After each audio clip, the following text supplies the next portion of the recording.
আসসালামু আলাইকুম এভরিওয়ান। এই যে আপনারা দেখতে পাচ্ছেন, এটা একটা মেশিন, দড়ি বানানোর একটা মেশিন। তো এইটা দিয়ে যখন আমরা দড়ি তৈরি করি তখন এইভাবে দড়িটা আগে সমান করে নিয়ে আরেকটা বাঁশের সঙ্গে বাঁধা লাগবে।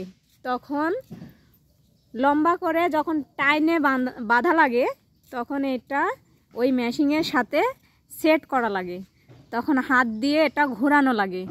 একটা সুতো যখন বাঁধা লাগে তখন আরেকটা সুতো এর সাথে জয়েন্ট করা লাগে।